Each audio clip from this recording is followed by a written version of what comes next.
नमस्कार शेतकरी बांधवांनो, मी एस के आपल्या सर्वांचं स्वागत करत आहे एका नवीन व्हिडिओमध्ये। आज असाच यूट्यूबवरती थोडे व्हिडिओ बघत होतो आणि त्यामध्ये सापडलं की PM किसानची जी योजना आहे त्यासाठी युनिक फार्मसी ID लागणार आहे। तर विचार केला की चला याच्यावर सुद्धा एक व्हिडिओ बनवून टाकू। तर नेमकं काय आहे युनिक ID आणि ते कंपल्सरी आहे का शेतकऱ्यांना ते मिळवल्याशिवाय पैसे येतील नाहीत का, हे सर्व गोष्टी आजच्या व्हिडिओमध्ये पाहणार आहोत। त्यापूर्वी जर का तुम्ही व्हिडिओवर नवीन असाल व्हिडिओला प्लीज एक लाईक आणि एक सबस्क्राईब होऊन जाऊ द्या, कसं सपोर्ट करत जा। तर चला बघूया। तर बघा मित्रांनो, आपल्या सर्वांना माहिती आहे की केंद्राच्या एकूण PM किसान सन्मान निधी ही एक योजना चालवली जाते की जे शेतकऱ्यांना आर्थिक सहाय्य पुरवते। यामध्ये शेतकऱ्यांना 6,000 रुपये मिळतात वार्षिक आणि नवीन आर्थिक वर्षापासून यामध्ये वाढ देखील होणार आहे। तर हा जो महिना आहे, जो समोरचा हप्ता तुम्हाला येणार आहे, हा 6,000 येणार आहे आणि हा बहुतेक 20 ते 25 फेब्रुवारीच्या मध्यामध्ये तुम्हाला मिळू शकतो, कारण की इतक्या लवकर तो मिळणार नाही। 6 महिन्याचा कालावधी राहत असतो, 6 महिन्यामध्ये तो केव्हाही मिळू शकतो। तर होऊ शकते की तुम्हाला आता 25 ते 20 फेब्रुवारीच्या दरम्यान तो हप्ता मिळून जाणार, कारण की आता नेमकंच केंद्राच्या आणि शासनाच्या बैठकी झाल्या, हिवाळी अधिवेशनं झाले आणि त्यामध्ये प्रत्येक मंत्र्याला त्याच्या व्यक्तीनुसार खात्यांचे वाटप करण्यात आलेले आहेत। प्रत्येक खात्याचे वाटप झाले आहेत आणि आता मंत्रिमंडळ सुरळीत चालू होण्यासाठी कमीत कमी 1 महिना तरी लागणार, कारण की त्यांना व्यवस्थित योग्यरित्या काम वगैरे करण्यासाठी 1 महिना लागतो। त्यानंतरच आपल्या PMचे पैसे आपल्या खात्यामध्ये येऊ शकतात आणि त्याचे पैसे येण्यासाठी 3-4 गोष्टी ज्या आहेत ह्या तुम्हाला खूप आवश्यक आहेत की तुमची KYC झालेली असावं।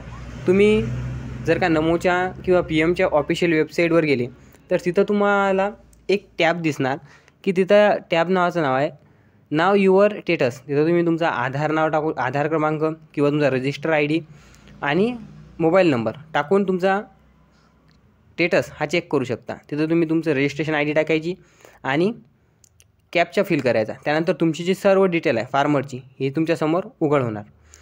ते उघड झाल्यानंतर तुम्ही तिथं जेवढ्या काही बाबी दिल्यात, जेवढ्या काही गोष्टी दिल्या असतील किंवा तुमचं आधार कार्ड लिंक आहे वगैरे सर्व गोष्टी दिलेल्या असतात, त्या सर्वांच्या समोर ग्रीन टिक असली पाहिजे, म्हणजे हिरवी कांडी त्याच्या सर्वांच्या समोर असली पाहिजे, तरच तुम्ही म्हणजे ते योग्यरित्या फिल केलेला फॉर्म आहे।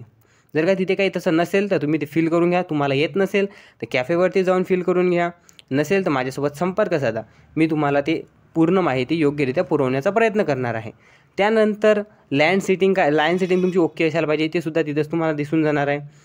आणि जे फार्मरची युनिक ID आहे हे सर्वांना काढावीच लागणार आहे, कंपल्सरी आहे, परंतु सध्यापासून नाही आहे, कारण की खूप सारे घोळ झालेले आहेत या योजनेमध्ये, कारण की एकाच फॅमिलीमध्ये 4-4 जणांचे अकाउंट हे शासनाला आढळून आलेले आहेत।